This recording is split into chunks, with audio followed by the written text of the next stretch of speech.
할렐루야, 좋은 아침입니다. 찬송가 270장 변찮는 주님의 사랑과 함께 찬양하시면서 4월 27일 월요일 가정에서 드리는 새벽 예배를 주님 앞에 드리겠습니다.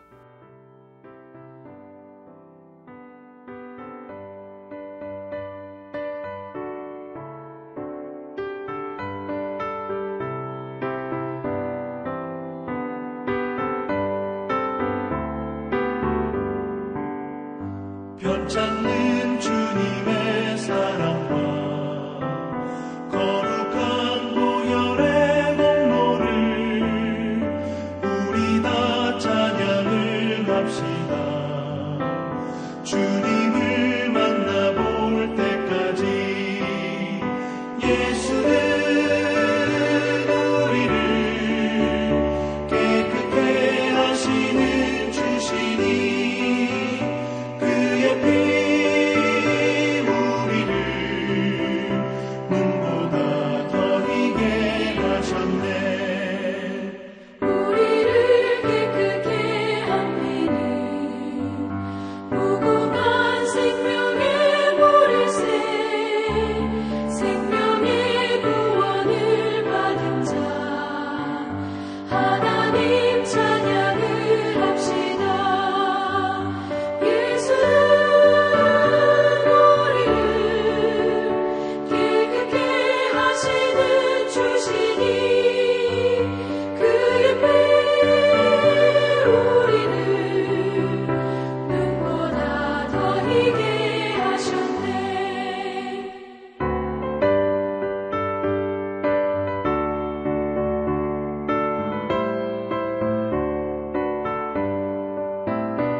주님의 거룩한 보혈을 날마다 입으로 간증해 담대히 싸우며 나가세 천국에 들어갈 때까지 예수는 우리를 깨끗게 하시는 주시니 그의 피 우리를 눈보다 더 희게 하셨네. 십자가 단단히 붙잡고 날마다 이기며 나가세 머리에 면류관 쓰고서 주 앞에 찬양할 때까지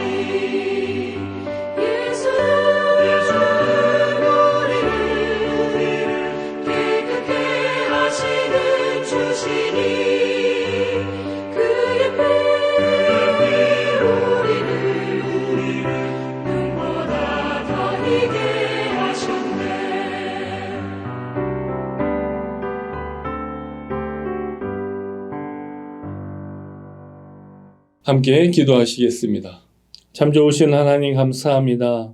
어지러운 세상 가운데서도 예배할 수 있는 믿음 더하여 주시고 기도하며 찬양할 수 있는 교회와 공동체를 주시니 감사합니다. 주님의 몸된 교회를 섬기며 또 허락하신 일터에서 가정에서 기쁨과 즐거움으로 살아갈 수 있도록 은혜 베풀어 주시옵소서. 세상 속에서 살아가되 세상과 구별된 삶을 살아갈 수 있도록 도와주시며 그 세상 속에서 하나님을 간절히 찾으며 거룩하며 정결한 삶으로 살아갈 용기와 담대함까지도 하나님 허락하여 주시옵소서. 우리의 삶의 일상이 늘 예수님과 함께 동행하도록 빛으로 인도하여 주시며 그 빛을 따라 우리의 삶이 날마다 치유와 회복의 은혜를 경험할 수 있도록 그래서 풍성한 그리스도인으로 살아갈 수 있도록 주님 함께하여 주시옵소서. 오늘 사랑하는 교회 모든 성도들 주님 지켜보아여 주시고 특별히 오늘 아침 50여 명의 성도들이 담임 목사님과 함께 종교개혁지 탐방을 향하여 나아갑니다. 주님께서 은혜 베풀어 주시고 다시금 돌아올 때까지 안전을 지켜주시며 그 여정 가운데 하나님 풍성한 은혜가 있도록 주님 함께하여 주시옵소서. 오늘 이 아침에 생명의 주님을 바라봅니다. 말씀하시는 그 말씀을 통하여 우리의 영혼이 다시 한번 풍성해지고 또 세워지는 귀한 은혜가 있도록 주님 함께하여 주시옵소서. 모든 것 감사드리며 거룩하신 예수님의 이름으로 기도드리옵나이다. 아멘. 오늘 우리에게 주신 하나님의 말씀 에스라 6장 16절부터 22절까지의 말씀 함께 봉독하겠습니다. 이스라엘 자손과 제사장들과 레위 사람들과 기타 사로잡혔던 자의 자손이 즐거이 하나님의 성전 봉헌식을 행하니 하나님의 성전 봉헌식을 행할 때 숫소 100마리와 순양 200마리와 어린 양 400마리를 드리고 또 이스라엘 지파의 수를 따라 순염소 12마리로 이스라엘 전체를 위하여 속죄제를 드리고 제사장을 그 분반대로 레위 사람을 그 순차대로 세워 예루살렘에서 하나님을 섬기게 하되 모세의 책에 기록된 대로 하게 하니라.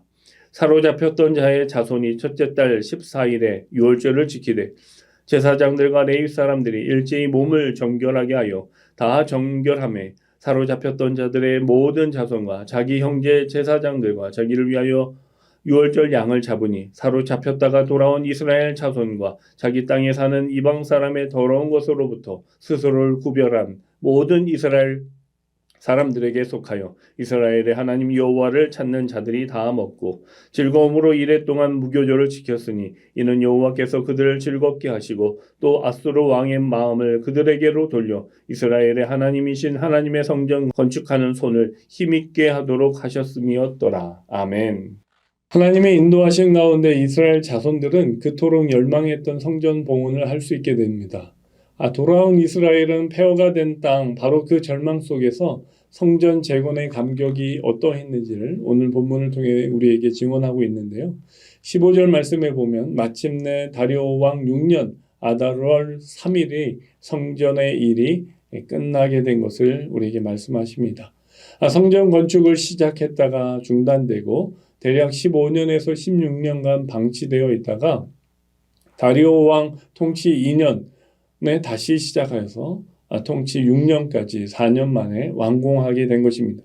그러니까 중단된 이후 20년 만에 완공된 성전으로 인해 이스라엘 백성들은 기쁨과 즐거움을 회복하게 됩니다. 성전을 완공하고서 하나님께 올린 그 봉헌식에 대해서 오늘 16절과 17절에 이렇게 증거하고 있는데요. 이스라엘 자손과 제사장들과 레위 사람들과 기타 사로잡혔던 자의 자손이 즐거이 하나님의 성전 봉헌식을 행할 때 숫소 100마리와 순양 200마리와 어린 양 400마리를 드리고 또 이스라엘 지파의 수를 따라 순염소 12마리로 이스라엘 전체를 위하여 속죄제를 드리고 단순히 제물의 숫자를 알려주기 위함이 아닙니다.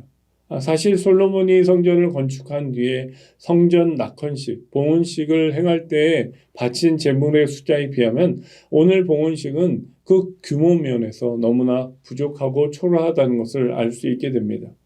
역대하 7장의 말씀에 보면 솔로몬 왕이 드린 제물이 소가 22,000마리요 양이 12만 마리라는 것을 알 수 있게 됩니다. 비교조차 할 수 없는 턱없이 작은 규모지만 숱한 고난과 역경 속에서 드려진 이 성전 봉헌식은 그야말로 그 자체가 감격과 기쁨이었다는 것을 알 수 있습니다. 여러 어려운 과정을 겪은 후에 드린 제물이기에 그 기쁨과 감격의 크기는 다르지 않았을 것입니다. 하나님께서도 학개 선지자를 통해 뭐라고 말씀하십니까? 이 성전이 이전에 지은 성전보다 더 찬란하게 될 것이다 라고 격려해 주십니다. 여기서 끝나지 않고 귀환한 후에 첫 유월절을 지키게 되는데요. 이 유월절은 남유다의 마지막 유월절을 지킨 후에 대략 90년에서 100년 만에 지키는 절기였습니다. 봉헌식에 이어서 그동안 행하지 못했던 유월절 절기를 지킴으로써 애굽에서 400년 동안 노예로 종살이로 살다가 하나님의 놀라운 기적과 같은 은혜로 해방과 자유를 얻게 된 그 유월절의 풍습을 다시 재현되는 것만으로도 이스라엘 백성들은 얼마나 감격스러운 절기가 되는지 알 수 없었을 것입니다. 19절 말씀에 사로잡혔던 자의 자손이 첫째 달 14일에 유월절을 지키되, 여기서 유월절을 지킨 날짜를 첫째 달 14일로 표기하고 있습니다. 그런데 성전이 완공된 날짜는 15절에 뭐라고 나와 있었습니까?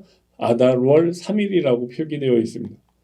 성전 공사가 끝난 날이 바벨론의 달력으로 표기한 데에 비해서 유월절을 지킨 날은 유대 달력으로 표기되어 있다는 것을 알 수 있죠. 아달월은 바벨론 달력의 명칭입니다. 그것이 유대 원력으로 따지면 12월에 해당되지요. 그러니까 성전 봉헌식이 12월에 있었다면 유월절은 그 다음 달인 1월 14일에 지킨 셈이 됩니다. 유다 이스라엘 백성들이 마치 1월에 유월절을 지키기 위해서 12월까지 최선을 다해 성전 건축을 마친 것으로 보여진다는 것입니다. 유월절이 출애굽과 관련이 있듯이 성전 건축 후에 지키는 유월절은 바벨론 포로에서 돌아와 지키는 해방의 유월절이었습니다. 포로에서 돌아옴이 그들에게는 제2의 출애굽과 같았다는 것입니다. 비록 성전의 완공은 이방 왕들의 도움을 받았지만 유월절을 유대력으로 표기함으로 인해서 이스라엘 백성들의 영적인 정체성이 어디에 있는가를 더 확실하게 우리에게 보여주고 있다는 것입니다. 나라도 없이 이방의 원조 속에서 겨우 성전을 세울 수 있었지만 그 이면에는 나라를 잃은 서름과 절망을 뛰어넘는 하나님의 돌보심이 있다는 것을 믿음으로 고백하고 있다는 것이죠. 단순히 달력 표기의 문제가 아닙니다. 이스라엘 백성들이 지킨 유월절은 단순한 절기가 아니라 하나님의 신실하심과 살아계심에 대한 이스라엘 백성들의 신앙의 고백이었다는 것입니다. 유월절을 지키는 이스라엘 백성들의 마음은 하나님을 향한 순결한 신앙과 헌신으로 충만해져 있었습니다. 21절의 말씀에 보면 사로잡혔다가 돌아온 이스라엘 자손과 자기 땅에 사는 이방 사람의 더러운 것으로부터 스스로를 구별한 모든 이스라엘 사람들에게 속하여 이스라엘의 하나님 여호와를 찾는 자들이 다 먹고, 이 구절에서 이스라엘 하나님 여호와를 찾는 자들이 다 먹었다. 여호와를 찾는 자들이 다 먹었다는 것은 국가를 잃어버리고 이방인의 땅에서 끌려가는 그 혹독한 시련 속에서 만들어진 정금과 같은 신앙의 결과였다는 것을 우리에게 말씀하고 있다는 것입니다. 그래서 유월절에 참가하여서 먹었던 자들은 바로 하나님 여호와를 찾는 자들이었음을 증언하고 있다는 것이죠. 뿐만 아니라 여호와를 찾는 자들은 다름 아니라 이방 사람의 더러운 것으로부터 스스로를 구별한 모든 이스라엘 사람들이었다는 것을 말씀해 주고 있습니다. 세상과 구별된 이스라엘 사람들이 바로 여호와를 찾는 자들입니다. 성숙한 신앙은 단순히 하나님을 아는 지식이나 신앙 연륜에서 나오는 것이 아니라 반드시 세상과 구별된 정결함과 거룩함과 순결함에 있다는 것을 우리는 기억해야 할 것입니다. 신앙의 성숙은 성경을 많이 공부한다거나 신앙의 연수가 높은 곳에 있지 않습니다. 물론 성경을 많이 공부하고 아는 것, 또 신앙의 연수가 높다는 것은 영적인 성장에 도움이 될 수는 있습니다. 그러나 그것 자체가 신앙의 성숙도를 나타내는 기준과 척도가 될 수는 없다는 것이죠.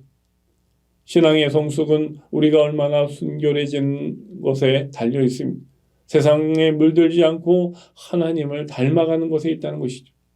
하나님 앞에 나아 기도하지만 여전히 자신의 욕망을 위해 간구하는 자가 되기보다는 주님을 닮아가기 위해 먼저 그의 나라와 그의 의를 구하는 성숙한 사람이 바로 세상과 구별된 사람에게 될 것입니다. 성숙한 사람은 자기를 위해 수많은 예물을 드리는 사람이 아니라 하나님 말씀에 비추어서 자신을 세상의 가치관으로부터 지켜내는 사람입니다. 오늘 본문에 일제히 몸을 정결하게 하여 진리의 말씀에 비추어서 날마다 우리 스스로를 세상의 악에서부터 지켜 나갈 수 있는 사람이 바로 주님 안에 정결하고 구별된 사람이 될 것입니다. 유월절 절기를 지킬 때 제사장들과 레위인들과 백성들이 그러했던 것처럼 우리의 삶을 세상과 구별할 수 있는, 정결하게 살아갈 수 있는 사람으로 우리 무장될 필요가 있다는 것이죠. 그런 삶을 살아낼 수 있는 것은 우리의 결심이나 노력으로 가능하지 않습니다.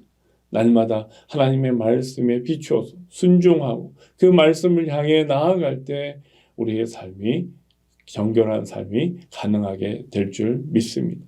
오늘 하루도 주님께서 말씀에 비추어서 우리의 삶을 주님께 드릴 때 우리의 삶을 더욱 정결한 삶으로, 구별된 삶으로 주님 인도해 주실 줄 믿습니다.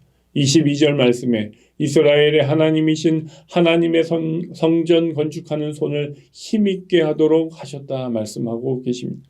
구별된 하나님의 사람들을 통해 하나님은 그 신비한 손을 들어서 힘이 있게 하시겠다 말씀하십니다. 오늘도 그 힘의 공급하심을 경험하며 우리의 삶을 날마다 주님께 드리며 정결하고 깨끗한 삶으로 주님 앞에 나아갈 수 있는 저와 여러분 되길 주의 이름으로 축원합니다. 함께 기도하시겠습니다. 참 좋으신 하나님 감사합니다. 시련과 연단 속에서 세상과 구별될 수 있는 순결함을 회복할 수 있는 하나님의 사람들 되게 도와주시옵소서. 세상에 물들어서 신앙적 불순물을 가지고 살지 않게 하여 주시고 그 모든 것을 깨끗하게 제거할 수 있는 말씀을 허락하여 주시사 그 말씀으로 우리 삶이 더욱더 정결하게 되며 깨끗해질 수 있도록 인도하여 주시옵소서. 예차하는 주님 십자가 앞에 죽어지게 하여 주시고 주님과 함께 주님을 닮아가며 순결한 삶, 하나님 백성의 거룩한 삶을 살 수 있도록 주님 함께하여 주시옵소서. 건축할 새 힘을 주신다고 말씀하신 주님, 우리의 연약함을 불쌍히 여겨주시고 주님 거룩함으로 결단하고 나가는 우리 모두에게 하나님 새 힘과 용기를 허락하여 주시사 다시금 중단된 공사를 시작할 수 있었던 믿음처럼 우리의 옅은 믿음이 다시 하나님의 일들을 감당할 수 있는 대장부의 믿음이 될 수 있도록 하나님 함께하여 주시옵소서. 주님께서 오늘 하루도 승리할 수 있는 거룩한 사람으로 우리를 인도해 주시고 붙잡아 주실 것을 믿사오며 거룩하신 예수님의 이름으로 기도드리옵나이다. 아멘. 들은 말씀 생각하시면서 함께 기도하시겠습니다.